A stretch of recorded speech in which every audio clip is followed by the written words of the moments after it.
আরজিকর কাণ্ডে তদন্তে এবার মীনাক্ষী মুখোপাধ্যায়কে জিজ্ঞাসাবাদ করলো সিবিআই।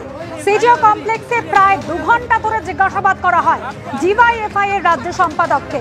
9 আগস্ট চিকিৎসকের দেহ হাসপাতাল থেকে বের করার সময় সপ্তাহে গাড়ি বেরোতে বাধা দেওয়া হয়। তড়িঘড়ি দেহ বের করে নিয়ে যাওয়ার অভিযোগে বাধা দেন মীনাক্ষীরা। আর সেই সূত্রে ডিওয়াইএফআই নেত্রীকে জিজ্ঞাসাবাদ সিবিআই এর, এমনই খবর সূত্র মারফত।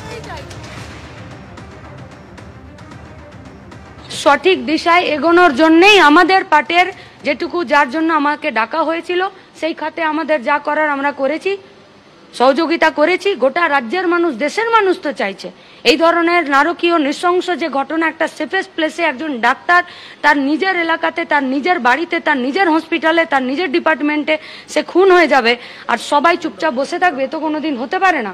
ডাকলে অবশ্যই আসবো। নির্যাতিতা দোষীদের শাস্তি চাই, সেই শাস্তি দেওয়াতে যদি তদন্তের কোনো কাজে কোনো সাহায্য আমাদেরকে করতে হয় আমরা করব।